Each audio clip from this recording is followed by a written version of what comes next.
వి gold trusted gold buyers. మీరు తాకట్టు పెట్టిన బంగారాన్ని విడిపించి ఈ రోజు ఉన్న మార్కెట్ ధరకు కొనబడును.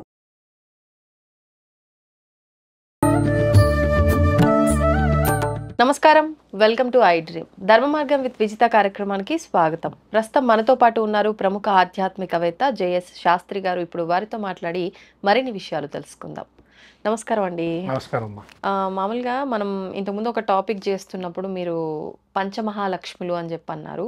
కానీ మనం లక్ష్మీదేవిని అష్టలక్ష్ములుగా ఆరాధిస్తూ ఉంటాము. అందులో ఏ లక్ష్మి లేకపోయినా కూడా అది లోటుగానే భావిస్తాం. అన్ని లక్ష్ములు సమృద్ధిగా ఉంటేనే మనకు ఆ లక్ష్మీదేవి ఉన్నట్టుగా అర్థం అని చెప్పి భావిస్తాం.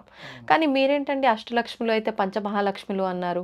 ఎందుకన్నారు? నిజంగా పంచమహాలక్ష్ములు సపరేట్గా ఏమైనా ఉన్నారా? అంటే లక్ష్మీ స్వరూపాలుగా భావించవచ్చా? అసలు ఏంటి అర్థం? శ్రీ గురుభ్యో నమ. శ్రీ మహాగణాధిపతే నమ. శ్రీ మహాసరస్వత్యై నమ. హరి ఓం. శ్రీమాత్రే నమ. మనకు అష్టైశ్వర్యాలు, అష్టలక్ష్మి అనే పేర్లు ఎక్కువ వింటూ ఉంటాం. అవునండి. ఈ పంచమహాలక్ష్మి ఏంటంటే మీకు మనకి ఎక్కడ అంటే ఇది లక్ష్మీ పంచమి పేరు విన్నారా మీరు? లక్ష్మీ పంచమి వినలేదు? వసంత ఎప్పుడు వినలేదు? పంచమి అని విన్నాను వసంత కానీ- పంచమి విన్నారు, లక్ష్మీ పంచమి వినలేదు ఎప్పుడు? ఆ, లక్ష్మీ పంచమి అనేది కూడా ఉంది. ఆహా, ఇది మనకు ఎప్పుడు వస్తుంది ఏంటి అంటే ఆ, మ్యాక్సిమం ఇది హోలీకి ముందరగా వస్తుంది. అలానే ఈ లక్ష్మీ పంచమి ఏంటి అనే దానికి వస్తే పంచమహాలక్ష్మి స్వరూపాలుగా భావం చేయొచ్చా అంటే ఆ చెప్పినటువంటి టాపిక్ ఇదివరకు నేను మీకు గృహప్రవేశానికి సంబంధించిందిలో అది చెప్పాను, పంచమహాలక్ష్మి స్వరూపం అని. ఉమ్, ఈ పంచమహాలక్ష్మి స్వరూపం అంటే పూర్వకాలంలో ఎవరింట్లో అయినా కూడా ఆవుల్ని గేదెలను పెంచుకునేటువంటి వారు పశు సంపదగా భావం చేసేవారు. అవును. అంటే లక్ష్మి అని పేరు పెట్టుకొని పిలుచుకునే వాళ్ళు చాలా మంది ఉన్నారు. గోవుకి వాస్తవం అండి. మీరు విన్నారు కూడా. అవునవును. చాలా క్షేత్రాల్లో ఇప్పటికీ కంచి మహాక్షేత్రంలో లక్ష్మి అనే పేరుతోనే అక్కడ గోవుని పిలుస్తూ ఉంటారు స్వాముల వారు కూడా. అక్కడ కంచి స్వాముల వారు పిలవంగానే వచ్చి ఆ విధంగా ఆ వాటికి కావాల్సిన ఆహారం అన్నీ ఇవ్వడం, అలా లక్ష్మీ స్వరూపంగా గోవుని పూజించడం జరుగుతుంది. ఉమ్, దానికి గోపద్మ వ్రతం కూడా ఉంది కార్తీక మాసంలో మనకి. గోవుకి చేసే వ్రతమా? గో వ్రతానికి కూడా గోపద్మ వ్రతం అని, ఆహా, గోపంచక వ్రతం అని కూడా ఉంది. ఓ, గోపంచక వ్రతం అని. కాబట్టి అంటే ఇది ఎవరు పంచమహాలక్ష్మి చేస్తారు, ఎందుకు చేస్తారు ఈ వ్రతం ప్రత్యేకించి గోపంచక వ్రతం? ఇది గోపంచక వ్రతం, గోపద్మ వ్రతం ఏదైతే ఉంటుందో, పద్మం అంటే కూడా అమ్మవారి లక్ష్మీదేవి. కాబట్టి ఈ వ్రతం ఎవరు చేస్తారంటే దీర్ఘ సుమంగళ్యాలకు సంబంధించి, కానీ ఉమ్, ఇంట్లో లక్ష్మీదేవి శ్రీనివాసం ఉండాలి అని చెప్పి గో స్వరూపంగా ఆరాధన చేయాలని ఒక రోజుగా పెట్టారు దాన్ని. ఆహా, గోవుని ఆరాధన ఎప్పుడు చేయాలి అని అంటే గృహప్రవేశం ఇంట్లో అయితేనే అప్పుడు చేస్తాం. ఉమ్, గృహప్రవేశం కాకుండా ఇంకా ఎప్పుడైనా మనం ఆరాధన చేయాలి అంటే గోవుని అంటే ప్రత్యేకంగా ఆ రోజున కామధేను స్వరూపంగా ఆరాధన చేస్తారు. ఉమ్, ఉమ్, కామధేను స్వరూపంగా పూజ చేయాలి. అంటే కోరిన కోరికలు తీరుస్తుంది కామధేను అంటారు. అందుకని గోవుని కూడా కామధేనుగా పిలిచి ఏది కోరుకున్నా ఆ రోజున గోవుని సర్వదేవతలు అలంకరణ చేసి ఆ అమ్మవారిని పూజ చేసుకోమని కార్తీక మాసంలో మనకు ఆ పురాణంలో కూడా తెలపడింది గోపద్మ వ్రతం అని. ఆ, అలా చేయటం, దానికి 21 పుస్తకాలు పంచటం, దానికి ఒక వేరే ప్రక్రియ ఉంది ఆ వ్రతానికి సంబంధించి. మళ్ళీ దానికి గోవుని ప్రత్యక్షంగా తీసుకొని రావటము, ఉమ్, దాన్ని మళ్ళీ కొని మళ్ళీ మనం పూజ చేసి దానంగా ఇవ్వచ్చు, గోదానం కూడా ఆ టైంలో. అలా రకరకాల మనం పుస్తకాల రూపంలో చేయొచ్చు. లేదైనా ఒక చిన్న ఇప్పుడు మనకు ప్రతిమలు దొరుకుతున్నాయి కదా, మా బయట వెండి ప్రతిమలు కానీ లేదా మనకు బ్రాస్లో కానీ దొరుకుతుంది. అవును. అలా ప్రతిమలు కూడా పూజ చేసుకొని ఇవ్వచ్చు. ఉమ్, కొంతమంది ఏంటంటే దానా ఇస్తారు అమ్మవారికి. ఆ రోజు ఈ గోశాలకు వెళ్ళేసి అక్కడ పూజ చేసి గ్రాసం ఉంటుంది, సంవత్సర గ్రాసం, వాటికి సంవత్సరం కానీ 2 నెలలు కానీ ఒక రోజుకి కానీ అలా గ్రాసం ఇచ్చినా కూడా పితృదేవత తృప్తి కలుగుతుందని గోవుకి ఆరాధన వల్ల. అలా లక్ష్మీదేవి కూడా మనకు కలుగుతుందని. పంచమహాలక్ష్మిలో గోవు యొక్క స్వరూపం ఇది. అందుకని గోవుని పంచమహాలక్ష్మిలో ప్రథమంగా చెప్పబడింది. ఉమ్, తర్వాత ద్వారబంధనం. ఉమ్, ద్వారబంధనంలో కూడా లక్ష్మీదేవి ఉంటుందని చెప్పబడింది. ఆ, మనం ద్వారాలు పెట్టుకుంటున్నాం కానీ దానికి ప్రక్రియ వేరే ఉంటుంది. అంటే ద్వారంలో కూడా బంగారము, ఉమ్, వెండి, రాగి, ఇత్తడి, తర్వాత ఈ లోహాలు ఏవైతే ఉన్నాయో వాడుకునేటువంటి లోహాలన్నీ కూడా దాని కింద వేయాలి. ఉమ్, నవధాన్యాలు వేయాలి.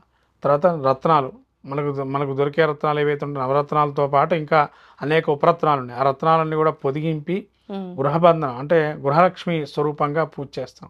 అందుకనే ఎప్పుడు కూడా ఇంటికి ఆ ద్వారం ఏదైతే ఉంటుందో ఆ ద్వారానికి ఎప్పుడు కూడా మనం అలుకుతూ ఉండాలి. ఓకే. అలికి దాన్ని శుభ్రంగా లక్ష్మీదేవి స్వరూపంగా పూజ చేస్తే ఉమ్, నిత్య కళతో ఉంటుంది అమ్మవారు. అందుకని త్వరితగతిన మనకి ఏదైనా ఇంట్లోకి లక్ష్మీదేవి ప్రాప్తి కలుగుతుంది. అది గృహలక్ష్మి స్వరూపంగా మనం చెప్పబడుతుంది. గడప దేవత అని, గడప లక్ష్మి అని అంట. తర్వాత నిత్యంగా మనం ముత్తైదులు పూజ చేయాలంటే కానీ నోములు వ్రతాలు నోముతూ ఉంటారు ఇల్లాళ్ళు. అలా కాకుండా నిత్యము కూడా ఒక ముత్తైదుకి మనం ఆరాధన చేస్తే లక్ష్మీ స్వరూపంగా కానీ, పార్వతీ స్వరూపంగా కావచ్చు, సరస్వతి స్వరూపంగా అనుకోవచ్చు. అలా అమ్మవారు నిండుతనం. అమ్మవారికి ఏమేం చేస్తాము? లలితా సహస్రం ఏం చెప్పబడింది? సౌభాగ్యాలన్నీ అమ్మవారే కదా. అందుకని అమ్మవారికి ప్రీతికరంగా ఏది చేసినా కూడా ముత్తైదు పూజ చేయడం కూడా లక్ష్మీ స్వరూపంగా పూజ చేయటం. తర్వాత బాలికా స్వరూపంలో పూజ చేసే ప్రక్రియ ఒకటి ఉంటుంది. మనం నవరాత్రులు, దసరా నవరాత్రులు చూస్తుంటారు మీరు. అవి నార్త్ సైడ్ చేస్తుంటారంటారు కదా బాలిక పూజలు ఇవన్నీ. లేదమ్మా, మన సైడ్ మన దగ్గర కూడా బాలా అమ్మ అని మనకు బాలా త్రిపుర సుందరి దేవి అని అంటాం కదా. బాలా త్రిపుర సుందరి దేవి అంటే బాలికా స్వరూపానికి పూజ చేయటమే. నీకు బాల అనుగ్రహం కలిగితేనే పై దేవతలకి అనుగ్రహం కలుగుతుంది. అంటే బాలికా స్వరూపాన్ని పూజ చేయాలి. నార్త్లో సౌత్లో ప్రతిదీ కూడా మంత్రశాస్త్రంలో అంతా ఒకటే అందరికీ. అలాగే బాలా త్రిపుర సుందరి పూజనే బాలా పూజ అంటారు. అలా చేయటం పంచమహాలక్ష్మి స్వరూపాల్లో ఒకటి. అంటే నిత్యం కూడా ఇంట్లో ఈ యొక్క ఆరాధనలు జరుగుతూ ఉండాలి. ఇవే పంచమహాలక్ష్మి స్వరూపాలు. ఇంకా తులసి మహాలక్ష్మి, నిత్యము మన ఇంట్లో తులసి కోట ఉండి తులసికి పూజ చేయటం కూడా మహాలక్ష్మి స్వరూపంగా. ఎక్కడ తులసి ఉంటుందో ఆ ఇంట్లో విష్ణు స్థిర నివాసమే ఉంటాడు, అందుకని లక్ష్మీదేవి కలుగుతుంది. ఇవి కాకుండా పంచమహాలక్ష్మి క్షేత్రం ఉంది, మీకు తెలుసో తెలీదు. ఏకకాలంలో 5 లక్ష్మిని ఒకటేసారి దర్శనం చేసుకోవచ్చు. ఎక్కడ? మనకు కర్ణాటక రాష్ట్రం నాగమంగళలో ఉంది ఇది. సౌమ్యనాథ స్వామి టెంపుల్ అని, చాలా అద్భుతమైన టెంపుల్ ఇది. చాలా వరకు తెలియదు. ఇక్కడ ఏంటంటే పసుపుతో పూజ చేస్తారు అక్కడ సర్పరాజుకి. అక్కడ చాలా తక్కువ అమౌంట్, టికెట్ కూడా చాలా తక్కువ ఉండేది. ఇది వరకు 54 రోజులు పూజ చేస్తే కరెక్ట్ నెంబరు మనకు ఉత్తరం రాసిస్తే కనుక మనకి ఇంటికి పంపిస్తారు ప్రసాదాన్ని. 54 రోజులు పూజ చేసి మనం ఒక కోరిక మన పేరు మనం ఆ గుడికి వెళ్ళి దర్శనం చేసుకున్నప్పుడు వాళ్ళు చెబుతారు మీ కోరిక ఏంటంటే ఒక కాగితం ఇస్తారు. ఆ కాగితంలో రాయాలి గోత్రం పేరు. ఆ కాగితంలో మీది ఏదైతే ఉంటుందో రాసుకొని వాళ్ళు తీసుకుంటారు.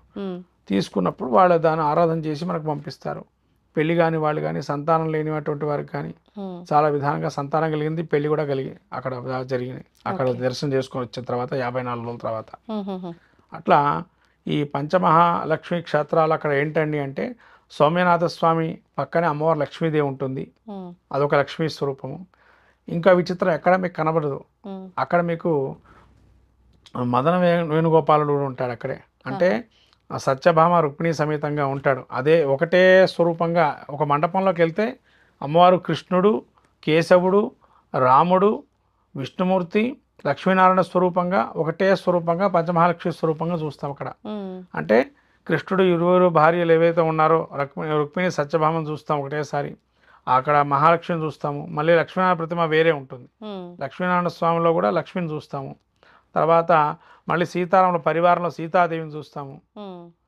తర్వాత మళ్ళీ మనకు ఈ సౌమ్యనాథ స్వామి గుడికి వెళ్తే కనుక ఆ గుడిలో మీకు చూసినట్టయితే స్వామివారు అయితే నిత్యంగా అసలు కళ్యాణం మనకు కృష్ణుడు పోలిన అవతారం లాగా ఉంటాడు. అక్కడ స్వామి నిలువు ఎత్తుగా ఉంటాడు. అన్ని వజ్ర కిరీటాలతోని స్వామివారు మొత్తం రత్నాలతో పొదిగి ఉంటాడు. శరీరం అంతా కూడా తులసి మాల వేసుకొని స్వామివారికి అలంకరణ కానీ చాలా బాగుంటుంది. ఇలా పంచమహాలక్ష్మి క్షేత్రాల్లో ఈ క్షేత్రం. ఇక్కడ దగ్గర సుగ్రీవుడు గుడి ఉంటుంది. ఇక్కడ ఎక్కడ మీరు సుగ్రీవుడు గుడి చూడరు, సుగ్రీవుడు గుడి ఉంటుంది ఇక్కడ. సుగ్రీవుడు కొంతకాలం ఇక్కడ రాజ్యం చేశాడు, ఈ యొక్క రాజ్యంలో ఉన్నాడు. అంటే అడవిలకు వచ్చాడట. వచ్చినప్పుడు ఈ కిష్కింధకాండలో యుద్ధం జరిగేటప్పుడు ఇక్కడికి వచ్చి ఉన్నాడట సుగ్రీవుడు. కాబట్టి ఇది కిష్కింధకాండ కిందకే వస్తుంది. మనకు యుద్ధం వాళ్ళకి సుగ్రీవుడు జరిగినప్పుడు దాక్కోవడానికి వచ్చాడు ఇక్కడ సుగ్రీవుడు ఇక్కడ ఉన్నాడని చెప్పి. అందుకని మీకు ఇటువంటి మహాక్షేత్రం పంచమహాలక్ష్మి క్షేత్రంగా నాగమంగళ క్షేత్రం చెప్పబడింది.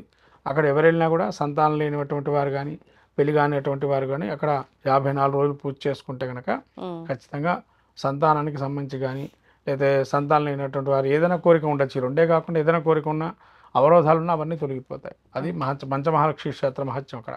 ఓకే, ధన్యవాదాలండి. తవ్వండి, తవ్వుతున్న శివలింగం సరే దాన్ని అట్లా కప్పేసేయండి, చూపించదండి. మూర్తి పూజ కాదు, సాక్షాత్ బ్రజేంద్ర నందన భగవాన్ ఉన్నారు మూర్తిలో. ఏమీ ఆశించకుండా ఆరాధించే వాళ్ళు కూడా ఉన్నారా ప్రభుజీ? నిజమైన భక్తి అంటే మనకు తెలియదు కాబట్టి